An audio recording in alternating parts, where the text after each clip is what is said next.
This is the Digital Marketing Experts Podcast episode. No, why am I trying to sound like a radio announcer? Experts in the Wire, episode 30. Arielle Tannenbaum.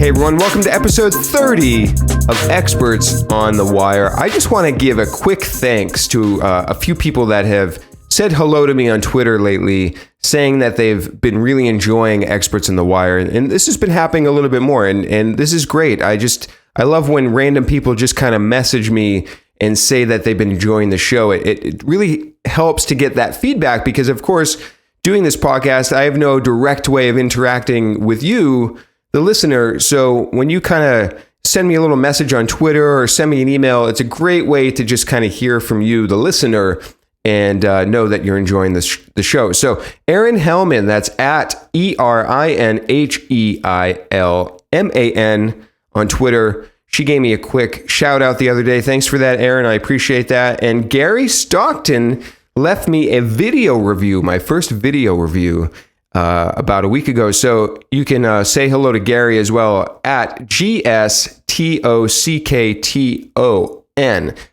Gary and Erin, thanks so much for leaving me some quick messages on Twitter. I appreciate that. Today, my guest is Arielle Tannenbaum. Arielle joined Buffer about 9 months ago and has been running the Buffer Twitter chat for that entire period of time. And so we're going to talk all about if you've been looking to run your own Twitter chat. She basically spells out an exact blueprint that you could use to start your own Twitter chat from scratch and then how to run one. And she definitely knows her stuff. Buffer has over 300 participants in one Twitter chat, sometimes up to 500, which is a crazy amount of people. So she's actually going to tell us the tools they use to manage that and how many people at Buffer it takes to run a single Twitter chat. And that number is definitely higher than I thought. And we're also going to talk about not only the benefits of running, but also participating in a Twitter chat. And since Arielle runs a Twitter chat, she's got some tips from her point of view for what makes a better participant. There's definitely some mistakes that you want to avoid being a participant in a Twitter chat. So we're just going to jump right into episode 30 of Experts on the Wire with Arielle Tannenbaum. And so I'm excited to have you on the call because I want to dig into Buffer Chat, talk about the behind the scenes of Buffer Chat, what it's like running a Twitter chat, and then maybe how audience members can benefit from participating in Twitter chats. So we'll talk about some more stuff as well. But why don't we first jump in and give us a little bit of a background on yourself. How did you end up working for Buffer? How long have you been there, and kind of what's your overall role with Buffer? Yeah, sure. Happy to share that. So I've been with Buffer for just about 9 months now, and I have a really fun title. My title is actually Community Champion, which is a pretty fun one to have. So essentially, I am on a 4-person community team, which is pretty incredible. A lot of organizations are lucky to even have one person who's focused on community building. And so I'm just so grateful to be on a team that is, where community is so important that we have 4 of us. So that's pretty exciting. And we all have sort of different focuses on how to build community because there's a lot of different ways to do that. And my big focus is on events and bringing people together in person for meetups all over the world, since we have this really awesome global community, as well as for online events. And the one online event that we've been doing pretty consistently for just about 2 years now is Buffer Chat. And we might be doing some other sorts of online events in the future, but right now this is our main focus. Oh, that's awesome. You've heard it here first. There might be more online events from Buffer. I'm excited. So have you been running Buffer Chat since the beginning, since you got there 9 months ago, or is that something you kind of slowly phased into? Yeah, I pretty much just dove right in when I started. My teammate Nicole started Buffer Chat 2 years ago, and she did an amazing job creating this experience and this community and growing it over, I guess, a year and a few months before I joined the team. And then when I joined, she asked me if I wanted to do it, and it sounded like an amazing thing. And I had been a participant in Buffer Chat before I joined the team, so it was a no-brainer that I was excited to help keep it going. So yeah, from the start. Awesome. That's cool. So you were actually kind of participating in Buffer Chat before you started running it. So that must have been kind of fun, but also helpful, giving you like that that empathetic perspective of what it's like to be the participant as well. Did that kind of help you out? Yeah, I think anyone who runs a Twitter chat should absolutely participate in a few of them, not just one, but to get a sense of how different ones are run before they launch their own. I think you get a sense of the experience as a community member participating. You get a sense of the speed, kind of like what it's like to keep track of answering questions and responding to different folks that you're chatting with. So yeah, I think it's super, super valuable to dive in that way. Awesome. Give us like the quick 15 or 20 second short description of what is Buffer Chat exactly? How often do you do it, and what's kind of the idea behind it? Yeah, so Buffer Chat is every Wednesday. It's weekly. We actually have 2 times to include our community in different time zones. So for a long time, we just had, so essentially it's at 12 p.m. Eastern, which is 5 p.m. in the UK. And we added a new time, which is 4 p.m. in Australia, which is essentially, it's a lot of times to keep track of, but we base it off of like 12 p.m. Eastern and 4 p.m. Australian time. So those are the 2 times to kind of remember. And so what Buffer Chat is a conversation on a bunch of different sorts of topics. We like to focus on social media and marketing, since that's what our product is. And so we like to do a lot of knowledge sharing in those areas.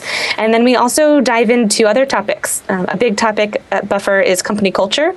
And we love to talk about that as well. So sometimes the conversations are about culture. Sometimes they're also about self-improvement, and because that's one of our values. We have 10 values. This is not a 15 or 20 second explanation. I'm so sorry.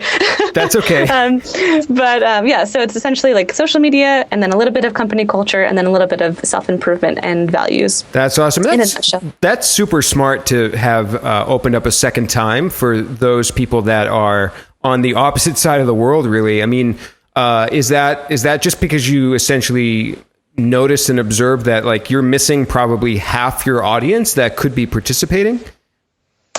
Yeah, I guess along the way, we definitely communicate with folks in Asia and Australia a lot, just in terms of maybe they email us for support reasons, or we just kind of connect with them on Twitter. And they would often say like, oh, I want to participate in Buffer Chat, but it's 2 a.m. Right. for me, and I really can't. And sometimes we actually had some awesome folks. There were a few folks in Korea, I remember, in South Korea, who I think it was at 1 or 2 a.m. for them, and they popped in anyway because they wanted to participate. They wanted to meet other folks. They wanted to learn and share their knowledge. So we got the sense that people wanted to participate, and they were finding ways to do it, but we didn't want people to have to sign on at 2 a.m. So it felt like a good move to include them at a appropriate time. Yeah, that's great. What would you say are kind of the main benefits for a company like Buffer running a weekly Twitter chat? Is it just kind of having a community? Do you measure anything? Like, what's kind of the are there any goals behind running a Twitter chat? Is it just something that that's good to do? Like, what's kind of the idea behind that for Buffer? Yeah, well, our community is really first, it's at the front of our minds in everything we do. And it's such an incredible way to get to know your community members and your customers really, really well. You're interacting with them every week. A lot of the same people come every week. And so you see lots of familiar faces, and you actually get to build legitimate, meaningful relationships that you sometimes don't get to reach your customers in that way, in other ways. So that's just hugely valuable for us. And education is a really big focus for us at Buffer. We love finding ways to help our community members learn new skills in social media, grow in their own careers, and improve themselves personally. And so Buffer Chat is this amazing way to do that. It's this really cool, like, crowdsourced knowledge sharing. And it happens every week. And even if we didn't show up, if the Buffer team didn't show up one week, it would still happen and people would still chat. So that is just so valuable for us. Yeah, that's awesome. I mean, that speaks to the power of a community, that they would just show up without you. And also, I think the fact that it was funny, my mind went to like, what goals or metrics do you have? Maybe like the typical marketing hat, right? To put that hat on and kind of judge it from that aspect. But this just speaks to what I love about Buffer as a company. And, I've been kind of a fan, and I'm going to be completely honest and say that I don't even use Buffer's tool. Like, that's, I have no problem in coming out transparently in saying that, but I love Buffer as a company, and I have just religiously followed your content and your community for years. And I think the fact that you mentioned that Buffer Chat is a way for you to engage with your community to help educate them. That really speaks to just the kind of core of Buffer as a company and really the values that you kind of stand by. And I think that's super important. And I wanted people to catch on to that. So do you know about roughly how many people participate in Buffer Chat each week? Yeah, we definitely track those numbers. So right now, I believe the average is about 350. Oh, wow. We've had as many. I think our largest chat was 511, which was pretty cool. But normally they're between, I would say, like 275 and 400. And how do you, depending on the topic, how do you get that number? That's a really good question. Let me dive into my understanding of how we do data analytics. So I believe we can get that information from the Twitter API. Okay. And so we have an amazing data team at Buffer, and they somehow, and this is not my expertise, but they somehow collect that data and add it into a tool. We use this tool called Looker, and then it's easy for me to kind of dive in there and take the data we have and then find any numbers that are interesting for us and to analyze that. So we track how many participants are tweeting each week, how many tweets there are, and then the reach of the people participating. Oh, wow. Great. So there are some metrics that you track. So what was that tool again? Was it called Looker? Looker, yeah. I believe how you could use that is you have to collect the data somewhere and then you put it into Looker to analyze it. If hopefully my data colleagues will hopefully that's correct. Hopefully I've learned the correct things from them. And that's no problem. We'll follow up after and put in the show notes what the exact tool is, so anybody listening can go check that out. And one thing, I was curious, how many people does it take to run Buffer Chat? Is it just you, or because I imagine there's probably a lot of replying and engagement you're trying to keep up with. So do you have help doing that, or is it just you running it, or? Oh, yes, we definitely have help. So in terms of organizing Buffer Chat and getting guests and all of that, that is just me on my own, coming up with topics and questions. That's all me. When it comes to the actual chat itself, we have a pretty big, amazing team. So we usually have 6 Buffer team members, I think, wow, who are actively responding and engaging with the community. So that's the 4 community champions, me included, and we have 2 Twitter happiest heroes, we call them, who do customer support on Twitter. And so they pop in as well. And then we also sometimes, this is even more incredible, we have a really cool community project, I guess you could call it, called the Twitter Squad, who are a team of volunteer community members who help us respond to tweets. And so they are popping in kind of throughout the weeks all the time, but a lot of them pop in during Buffer Chat in particular to help. So we have a bunch of folks in there. Oh, wow. So how are you managing that? How are you, multiple people trying to use the same Twitter account? Do you have a way to keep track of who's been replied to or not? Or do you have a certain tool to use, or?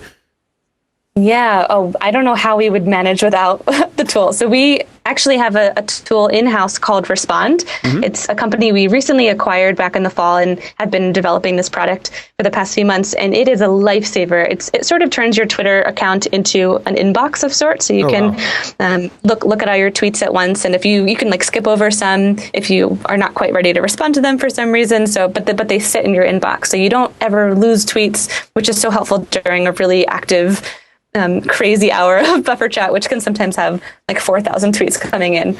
So we all are in there, and you can all have an account in Respond. And so all of us are in there, and you can see if someone else is responding to a tweet, so you don't respond to the same one. So it's just such a valuable tool for a Twitter chat. Oh, wow. I can even think of maybe people that are influencers that have a lot of followers and whatnot benefiting from a tool like that. So is this a tool that anybody can sign up for and use through Buffer, or is it only private in-house right now?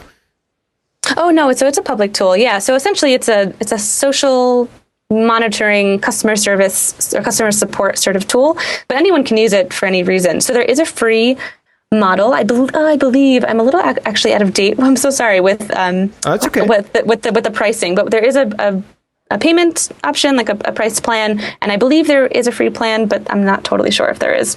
Yeah, no problem. And like I said, we'll follow up after and just drop everything in the show notes so people can go check those tools out.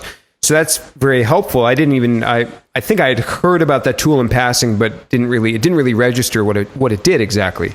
So that's good. Yeah. What kinds of things do you do to prepare for Buffer Chat? How do you find guests? Do you write the questions all out ahead of time? What does that process look like for you? Yeah, so there's a lot to do in preparation for a buffer chat, but it's all really fun. So in terms of finding guests, it's sort of a mixture. Sometimes we like to reach out to some big names. We've had Jay Bear as a guest and Neil Dash, who's an awesome thought leader. So we've had some really kind of big guests that we reach out to and try to get them on. Sometimes we just ask folks in our community who are doing really amazing things and have knowledge to share on a particular topic. And some folks reach out to us, and if it feels like a good fit, it feels like they kind of live our values, which are things like being positive and showing gratitude. If we feel like they're a good fit, then we usually like to have them on as well. And so, yeah, once we find guests, we come up with a really great topic that we've never done before, or we can maybe come up with a new twist to make it really engaging and really interesting. And then normally I come up with the questions myself.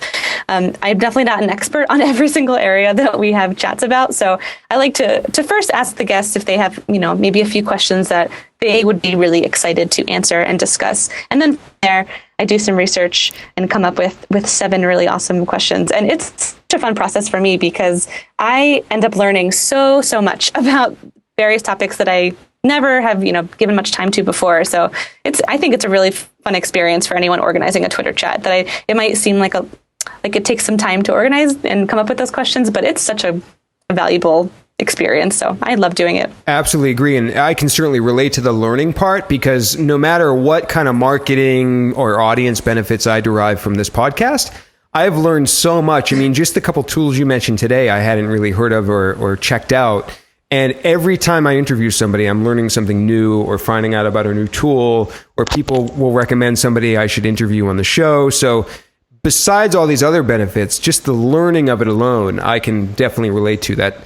That's a huge benefit. What I'm curious about is, so, Buffer Chat and like SEMrush Chat and some of these other chats, you'll have actual graphic cards that go along with each question. Like, are you making those ahead of time? What kind of tools are you using to make those? Yeah, I definitely do. All of the tweets that come out through Buffer's account during Buffer Chat are pre-scheduled using Buffer. It's very convenient. And so, yeah, I create those images in Photoshop, although I can also sometimes we have an image creation tool called Pablo that's kind of under Buffer's umbrella. And so sometimes I use those as well. But I have a template in Photoshop, so I tend to just use that if I'm in a rush. And so I make all of those ahead of time, and I use images from Unsplash, which is a really great kind of free photo, like stock image tool that we're big fans of. And then I schedule them into Buffer the night before. And so once Buffer Chat starts, I'm just in our tool responding. It's a very confusing term, but responding to folks. So I don't have to worry about sending out the tweets or coming up with those images. Oh, wow. So you're not even worried about posting each question. You're just kind of responding. Exactly. And so do you ever run into trouble? Like if there's a lot of momentum on a certain question and people seem to continue answering or talking about it, or is it where having the questions scheduled just kind of forces you to keep on a schedule and keep things moving? Yeah, I think having them scheduled in advance just sort of helps keep the chat organized. And, I probably could easily just tweet at that moment, but you're kind of like, I'm quickly responding to tweets and getting engaged in these conversations and finding fun gifts to send to people. So it's nice not having to think about what time it is. I just kind of keep chatting and keep my fingers typing, and it happens for us. So yeah, I think that's a great practice for anyone running a Twitter chat.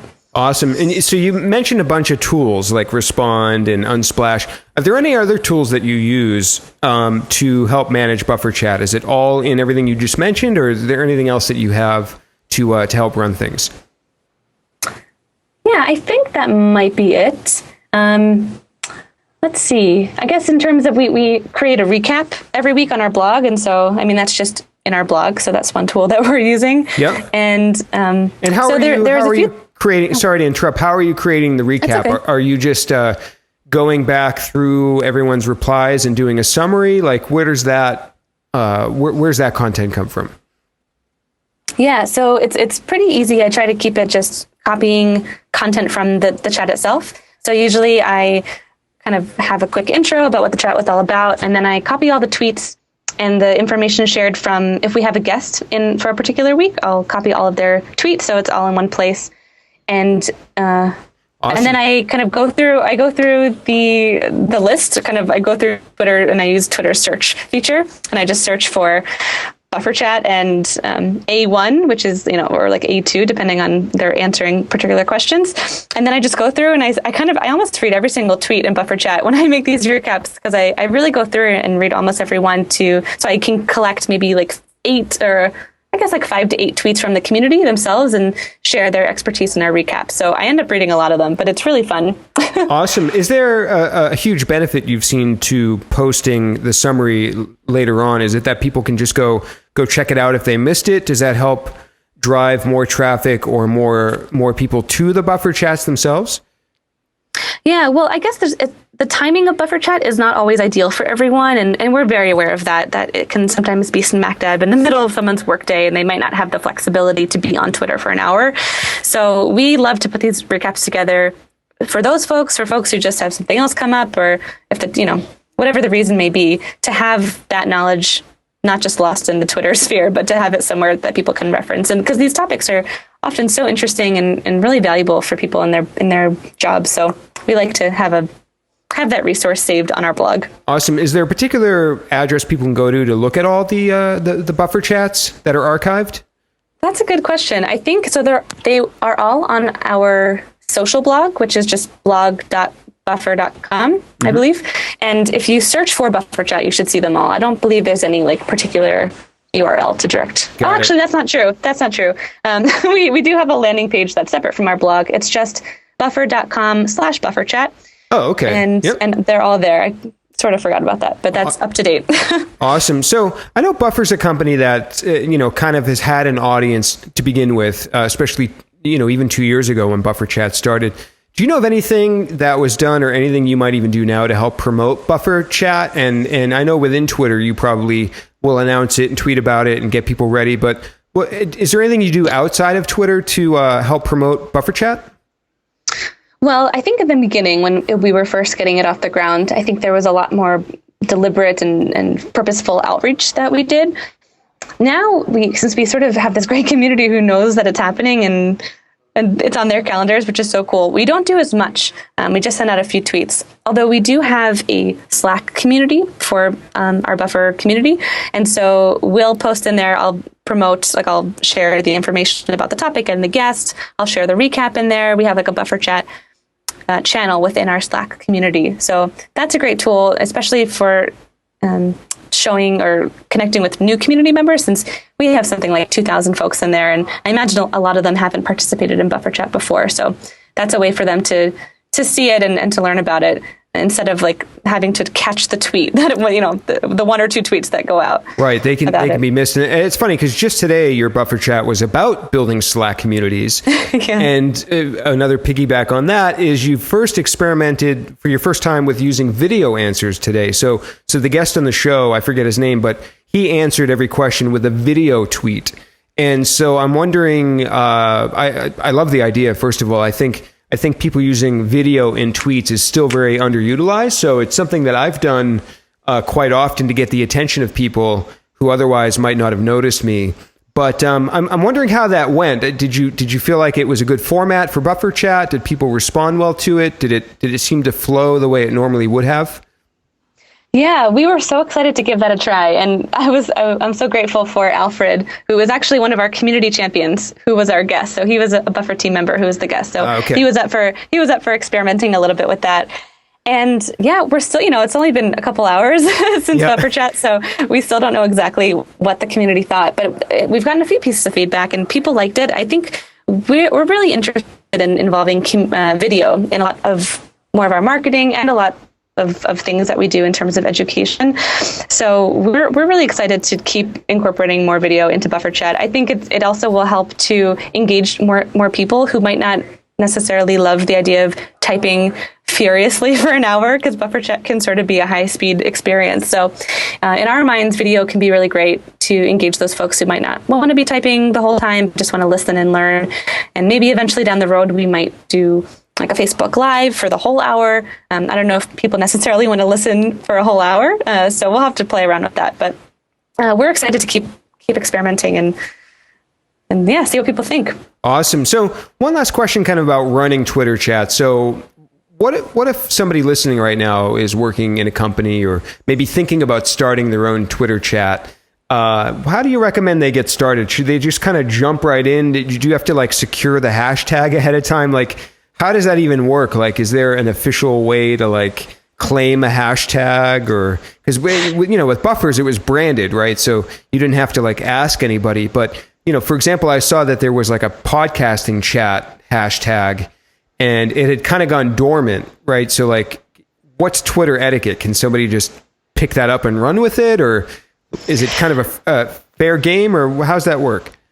Yeah, that's a really interesting question. If someone just started using Buffer Chat for their own Twitter chat, I imagine we'd have a conversation with them and talk about that. But I'm not really quite sure what, if people have done that in the past. I think for some chats that have gone dormant, I imagine that the folks in that community, if they want to keep it going, that the people who started the chat probably would welcome them taking it over, but I guess I can't speak for them. But yeah, if you're coming up with a hashtag, it's definitely great to check Twitter beforehand, make sure that it's not being used for other things. I was just chatting with some folks who are organizing an event hashtag, and they didn't check to see that it was used for another event, and so it's sort of their wires are getting crossed when they're checking that hashtag. So definitely look it up before and see if people are using it.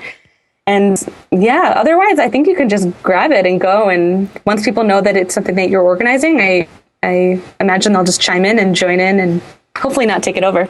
It strikes me that running a Twitter chat is probably similar to blogging or doing anything where you're starting from scratch. So I'm going to guess that people shouldn't expect there to be a huge audience or huge engagement to begin with, that they're going to need to do it consistently for a little while to build that up over time. Is that kind of what your intuition would say as well? Having run Buffer Chat for a while and maybe seen or experienced other Twitter chats out there? Yeah, I think that you want to start by, if you're a brand organizing a Twitter chat or a company, you already have an audience, you already have a community essentially, and it might be small, but there's people hopefully already using your product or engaging with your company. So start with them and get to know them, build that relationship. And then when you have that chat, get their input, find out what they want to chat about, if they're involved. And once you can get community members kind of really jazzed about getting involved and having it be a chat that's really valuable for them and on topics that are really valuable for them, they'll want to be involved and they'll start spreading the word as well. And I think having guests are a really wonderful way to grow a Twitter chat and expand the reach. Those folks who are guests will promote it to their channels as well. And so then you can bring in their audiences. And that's a really awesome way in the beginning just to get kind of more visibility to that hashtag and to the chat. Yeah, definitely. So I want to shift a little to the perspective of the participant in Twitter chat, because not only is there benefit for a company or a person running a Twitter chat around a topic, but also participants, right? Because one reason I engage in SEMrush chat and Buffer chat is because it's a great way for me to get exposure and engage with the communities as well. So, is that what you would say is kind of the main benefit of participating in Twitter chats? Is it's a way to also help get your name out there in the communities? Yeah, for sure. And I think it's just really a powerful way to build really meaningful relationships with people and people in different industries all over the world. And depending on what you're using Twitter for, even if it's just for a personal brand, those relationships, you never know how they're going to benefit you in the future. And so it's really wonderful to have that sort of opportunity to chat. And I think it's also sort of synonymous if you're going to an event in person versus, let's just say, like chatting someone randomly on the street. Sometimes Twitter can feel like you're just chatting with a random person, but when there is a chat that you can, it's kind of like this event. It's this reason to communicate. It's this reason to reach out to someone. And I think people are more open to being tweeted at and starting those conversations. So it's just like a really great space for that. And to build professional connections. I see people all the time, and I'll back up. We're very lucky in the Buffer community that everyone is just so incredibly supportive of each other and just like pretty unconditionally supportive. It's amazing to see. So I've seen folks who post like they've lost their job or they're looking for a certain kind of work, and people will share resources. They'll make connections. It's just this amazing support network. So I think it's a no-brainer to get involved, even if you're looking for a job or just looking for connections or whatever it may be. Yeah, definitely. So what things, I guess, as somebody that runs a Twitter chat, what types of things help you notice the participants so then you might retweet them or engage with them to help maybe amplify that? Like, is it just great questions, or like what are things that help you notice people? Whenever tweets are just really thoughtful and well written, it's a no-brainer for me to like them, to retweet them on my personal account. We're a little bit, we don't retweet as much on Buffer's account. But whenever something is like a nice little snackable nugget of information that I think it would be really valuable to share with my followers, I am more than happy to share that. So yeah, sometimes people can, they'll respond with like a one-word answer because it might make sense depending on the question. But for those, it's hard to really connect with them. There's not much there. So I like when they're really thoughtful and well-written. Do you see any mistakes people make when participating in Twitter chats that, maybe things they could do to improve or to just kind of engage better with the community? Yeah, well, keeping the conversation one-sided and like just answering questions and that's it is definitely the biggest mistake I would see people do. I think the whole point is to not just talk, but to listen and to learn and to engage. So I would definitely recommend that people don't just share their answers and then not look at Twitter, but to kind of go back and forth with people and start those conversations. And then one logistical piece of advice I would share, and I think some chats work differently, but at least for Buffer Chat, we really love when people answer the questions with an A1, like for answer 1, or A2 to correspond with each question. That's really wonderful to keep things organized and to sort of know what someone's talking about, and including the hashtag in every tweet. Sometimes that could seem obvious, but sometimes people, like at least with Buffer Chat, sometimes people will see our question image during the chat, but they don't necessarily know it's a Twitter chat, and so they just respond. So maybe that's on us to do a better job at describing what that is, so people know that they can join a larger conversation. Yeah, and I think with known industries like marketing, where people are familiar with Twitter chats, I would hope that they sort of know the baseline etiquette. But maybe in other industries where Twitter chats are not as common, these things should be, kind of told a little bit more clearly. I'm gonna guess in the Buffer chat marketing world community, people should probably know to use the hashtag. I know I forget it once in a while, but I think that people should know about that.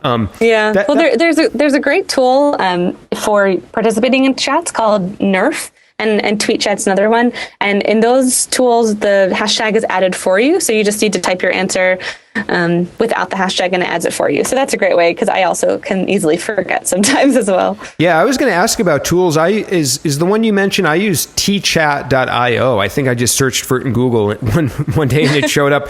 I didn't think anything else of it. I just clicked on the first one. But these two that you mentioned, what was it? Nerf and what?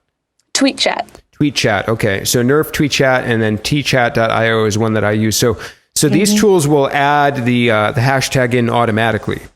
Yes. Yeah. Which comes in handy. And Nerf is a tool that a lot of us, sometimes we like to have people on our team participate fully sort of as a community member versus from the Buffer handle. So when folks on our team are doing that, they tend to use Nerf to participate. And it's a nice way. You can see all of the tweets that are coming in. You can often see images that are shared, and you can like and retweet from that tool. So it's a really cool one. Awesome. So I've learned so much about Twitter chats. This has been great. So we're gonna kind of veer off into a few other quick topics, and then wrap things up after that. But speaking of the Buffer blog, I guess to the extent that I know you came in only 9 months ago, and this was probably set up before you came in, but to the extent that you're aware, I know Buffer they've got different blogs, right? You've got a social blog, community blog, engineering blog. Is there, a big strategic reason for separating those out into separate blogs? Or, maybe as opposed to having just categories, are there certain benefits to having those broken up differently? Yeah, so I can definitely answer this to the best of my knowledge. I'm sure our marketing team would have some better answers.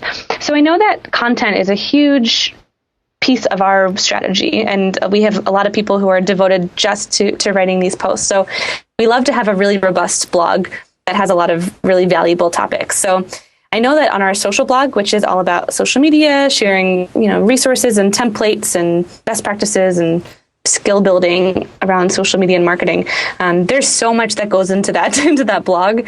So it sort of does stand alone. And then the other blog that we have is our open blog. And what that's been over the past few years is sort of diving into culture and company culture and our values and like talking about self-improvement. So some of our values include transparency, focusing on self-improvement, making time to reflect, choosing positivity, a bunch of things. There's 10 of them. And so we like to write about those a lot because they really kind of influence everything we do as a company, and our company culture and the way that we've sort of been experimenting with what a company can look like and how it can function. We want to be sharing that with our community and with our followers and our audience. And so we have an open blog that's just about that. It's just about how we operate as a company, but also like I said, talking about our values, talking about productivity and ways to improve yourself and things like that. So it feels very different from the social blog that we have, which is very much more like how to, like skill building sorts of posts. So that's why I think they've been separated, and we still, find value in that. And the engineering blog is newer, so that's sort of an experiment too. Yeah, and I know Moz has a separate kind of developers blog, and I think it makes sense because they're separated, but they're very, very different broad topics to some extent. Like engineering is very different than your how-to social media versus your more value kind of cultural stuff. And I could see it makes sense to separate those versus like, if you're talking about content marketing and social media marketing, those could probably be categories within the same blog because they're so more closely related. And the audience might be similar. That would be interested in both of those. So totally makes sense. Also, Buffer is Buffer entirely a remote company? Yes. Everyone, I think we're at 85 people now, and we are all distributed around the world. There is no office. Oh, wow. That's pretty incredible. So one thing you tweeted recently was, working remotely has changed my life in incredible ways. And what I'm wondering is, like, do you have advice for people that are currently working remotely and maybe want to continue working that way, like, or business owners who are on the fence about allowing it? Like, can you speak to, I guess, the benefits that you've seen that maybe, caused you to tweet that? Yeah. It's just such an amazing opportunity to work where you love, to be in the space that you're the happiest, but to do the work that you love. So I'm just so grateful that I get to be part of this amazing team and to do this work that I love and do community as a job, which it's just very surreal that that's my job sometimes. And if it happened to be in Philadelphia, I would have been, that's where I live now, and that would have been really great. But there's also so many companies out there that aren't necessarily in your city. So to be able to connect with the work and the team that really resonate with you and that you really love, it's just a beautiful thing. So I think that's amazing. And a lot of folks on our team have different reasons why remote work is so amazing for them. Like we have a lot of folks who have young kids, and so they get to work from home with their toddlers and don't have to send them to daycare, and they can be in that space with them. And that's just so incredibly valuable to have that time with their kids. At the same time, there's a lot of folks who find travel to be really incredible and meaningful for them. So they're able to do that. They're able to spend a few months in one place in the world and still do their job and still be connected to the Buffer team. So, and yeah, for me, I'm sort of like in the middle of that. I am sort of stable in Philadelphia. I'm not very nomadic, but I do have the option to travel, which is so incredible. And I can't even believe this is happening, but I'm getting to spend a month in Europe this summer with my husband, and I'm going to be able to work from there. So, and also in terms of just working remotely, just in terms of, from coffee shops or from your house, you also get to focus more on the work you're doing. I find that it's pretty amazing how much more work I think I'm able to do versus when I used to work in an office, when you're interrupted a lot and there's just this interesting culture in an office. And so now I can have these long chunks of time, which work really well for my workflow, to have these long chunks of focused time. So that's really incredible. Yeah. A lot of great things about it. That's really great. I was just chatting with, and this is slightly embarrassing. His name slips my mind. I just interviewed him last week. He helped inbound.org grow over the last 2 years or so. What was his name? It'll come to me in a second. I interviewed him. I should know the name. But he talked about how the inbound team was basically entirely remote as well. And I think they went up to about 20 people. He told me they barely had any meetings at all. And is that the same with Buffer? Do you actually try to get together people in virtual meetings, or is everything run, kind of, in Slack or email, or how does that work for Buffer? Yeah, so Slack is definitely a big portion of how we communicate. Sort of all of our chatter is in there, just like you would in an office. It just happens to be typed. But we do video chat a fair amount. So I don't have too many chats throughout the week, but they're really wonderful, because I think connecting with a teammate, face to face, quote unquote, can just be so special in terms of building a relationship with them and building that rapport as you work. So I probably have maybe like three or four chats a week, but they're sometimes just a half an hour just to check in. And some teams have chats more often. I know that our happiness team, who are our amazing customer support folks, they have kind of like a daily quote unquote stand up, which is not a traditional stand up since they're usually all sitting behind their computers, but they have that every single day on a daily basis. And so they can, there must be like 15 or 16 of them, and they can all see each other and laugh and share their challenges and successes. And so it's really amazing. Awesome. So this guy's name from Inbound, now I know why I remembered it. It's Sam. And then I thought your name was hard to pronounce. His last name is spelled Mallikarjunan. And he told me how to pronounce it on the show, and I think I got it right once. And I told myself I'd listen back to him saying it and practice it a few times before I record the intro to his show. Mallikarjunan, I think is how you say it. But anyways, Sam is the guy from Inbound, and he works for HubSpot Labs that I mentioned, that their team ran remote as well. I'm curious, besides Slack, what other tools Buffer uses to manage remote work? Yeah, we have a bunch. So in terms of project management and keeping track of tasks, we use Trello for a lot of, we have a ton of different boards within Trello, and so that's really awesome. We also use Paper by Dropbox it's sort of similar to a Google Drive, like having different documents. And that is such a cool tool. It's just so valuable. So we use that for everything. We create tons of papers, we call them, which is sometimes confusing if you're talking to someone else, because it can seem like a physical piece of paper. And so we use that for like collaborative, document creation and brainstorming of different projects we're working on. And is that new, Dropbox Paper? Is that a new thing? I think so. We started using it. We used to use something called HackPad, and then I'm guessing maybe like 3 or 4 months into me working at Buffer. So maybe in the early part of this year, we'd switched to Paper, and I believe it's a new tool. Okay, and is that like a doc, essentially? Yeah, so you kind of have this, a database of all the different documents, and you can access it all from this website. And so it works that way. It's like Google Drive in that way. And so you can have different folders and create different documents within that, and, create checkboxes and add comments to different things. And, it's pretty simple and a nice, sleek tool. There's not too many, it's like there's no colors. It's just sort of like a plain piece of paper.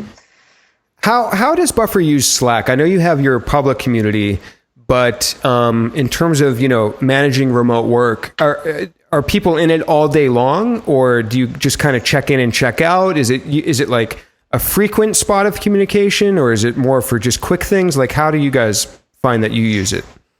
Yeah, I would say for the majority of our communications, most of that is in Slack. We use email pretty sparingly, but for the most part, if people were like attaching a lot of documents for some reason, they might use email, but otherwise every conversation happens in Slack. Oh, wow. And so, yeah, people are just in there all day. People definitely respect if you can set yourself to away or inactive if you're in a meeting or you're just taking a break, and people usually respect that. But otherwise we have, tons and tons of different channels to be in related to your team or related to culture. We have rooms that are focused on things like if you're into running or into yoga or into travel or into reading, and people just share articles or share books they're reading, or whatever the topic is, people are usually saying something. Awesome. So one last little question about kind of community and communication and kind of building your network and so forth. So I was going through, so I don't stalk people, but I go through, all your profiles to research. So LinkedIn, Twitter, and everything. And I see everywhere, you're using words like community, communications, and, some people might assume that being social might come naturally, but a lot of times you kind of have to be social to network, even if you might be introverted or shy. So what are some things that you might suggest to, maybe owners or workers to kind of come out of their shell and to kind of join the community, to network, to, really get the benefits of all the networking and engagement of communities that you mentioned earlier? Well, I think that's the beauty of social media for a lot of people, because it allows anyone to participate in a conversation. It depends on their comfort level, but everyone's able to participate. So if you're really introverted or really shy, and you might maybe at an in-person event feel really intimidated to go up and talk to someone, on social media you have the time to think about what you want to say and craft your message. I know for introverts, I have a lot of friends who identify as introverts, and they talk to me a lot about the fact that when they're in conversations, they like to think about what they're going to say before they say it. They're very deliberate. And my husband is one of these guys. And in person, it's sometimes hard to get a word in edgewise if you're around a lot of extroverts like I am. So I think social media in general, and having tools for building community on social media, like Twitter chats, like Slack, and like some others, is so wonderful to have many, many voices that maybe aren't as comfortable being shared in other contexts. Mm-hmm. So I don't know if that answers your question. No, it does. So your suggestion is that if somebody in real life social setting might be a little more shy, that they could use these online mediums to, no pun intended, act as a buffer in between that to, I don't know where that came from, to act as a buffer in between that to kind of maybe bridge that gap and maybe use that as a way to engage, but like you said, have a chance to think about what they're going to say ahead of time. Yeah, exactly. And the same sort of goes for in-person interactions with your community as well. That if you're organizing an event or an experience for folks, for your customers, to really think about the different personalities that are going to be attending your event. So to have opportunities for people to get involved in like this kind of like open social mingling atmosphere, which might be really great for some extroverts, but also have opportunities maybe for organized discussion groups, or to have a place where people can talk to others where maybe it's a little bit more structured for introverts or folks who are shyer, who might benefit from being kind of given the space to talk versus an open mingling sort of feel. So I think there's opportunities in person and online as well to give space to both of those sorts of personalities. Awesome. And so do you identify as more of an introvert or extrovert? I'm most definitely an extrovert. Yeah, that's what I would have guessed. Yeah, I definitely get my energy from talking to others and being around others. So it makes doing community work as a job just surreal and pretty incredible. It's my favorite thing. So you mentioned your husband being more of an introvert. So what have you, and it's similar with my wife as well. I'm more extroverted. She's more introverted. So what did that enable you to learn and be a little more empathetic towards people that identify more as being introverted? Absolutely. Yeah. It's just helpful to hear from someone else's perspective on what their life experiences are like. I've learned a lot from my sister as well, who identifies as an introvert, and just to understand how she approaches conversations and to be mindful about that when I'm interacting with others. I know as an extrovert, I am not a big fan of silences in conversations, and I tend to fill the void, but that sometimes really limits an introvert from speaking. And so I have to be very conscious of that. But it really helps me build much more meaningful relationships to know that about different people and to let that space exist. Awesome. And I know I'm slightly putting you on the spot here because I didn't tell you this question ahead of time, but you just kind of mentioned like leaving some space for an introvert to kind of participate in the conversation. Are there any other tips that you might recommend for any situation, really, if you're running a Twitter chat, if you're talking to somebody, if you're running a meeting, to make the introverted people more, kind of more open to, participating in the discussion? Yeah, I think asking questions is always a really important tool in any of kind of community interactions, and especially on Twitter chats. And so I think it's easier for potentially someone who's maybe a little bit more outgoing to just find a tweet and respond to it and share a GIF and be silly or something. But for others, they might need a little bit more of an invitation to talk. So asking questions directly, we ask questions obviously during buffer chat, but to reach out to someone in particular and respond to the tweet that they've shared, to whatever answer they've shared, and to ask them a follow-up question, it gives them something to say, so it gives them a reason to keep chatting with you. So I think questions are by far one of the best tools to use in a Twitter chat. Yeah, that's a great point. I mean, I try to go out of my way and ask questions of people if I notice they're not speaking up as much as others. Sometimes I get timid about that because I don't want to seem like I'm prying either. It's hard for me as well because I default to the mindset of thinking that, well, if somebody wanted to speak up, they would. If they had something to say, they would just say it. But then to your point and to what I've been learning is that, like you said, you have to remember that they just might be shy or they might not have had the opportunity or they're looking for that space in the conversation to be able to speak up. So I think, yeah, just kind of asking direct questions is a great way to get them to chime in, to make them feel more comfortable to do that. So awesome. Well, this has been a great discussion, speaking of discussion. And I've learned a lot about Twitter chats and the remote work and Buffer. And like I said, I've just been kind of a fan of Buffer's culture and transparency and content for such a long time. I think, back probably 5 years now, 5 or 6 years when Buffer was, 20 people or something. So it's fun to kind of learn some of the behind the scenes. Do you want to tell people where they can find you online and maybe where they can just remind us again when the Twitter chats are and maybe where to check out Buffer online as well? Sure. Yeah. And just, I wanted to say thank you for saying all those kind of things about Buffer. It's so awesome to have that support from you. Mm-hmm. So if anyone wants to get in touch with me, I'm on Twitter all the time.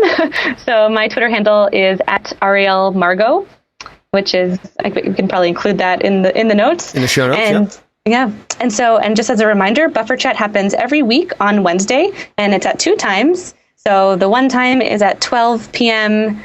Eastern time on Wednesday, and the other time is 4 p.m. Australia, or I should say Sydney time, because there's a few different time zones in Australia. Yeah. And if you want to learn more about Buffer, you can go to buffer.com. There's lots of information there. And yeah, feel free to reach out to me with any questions about anything. I'm happy to chat.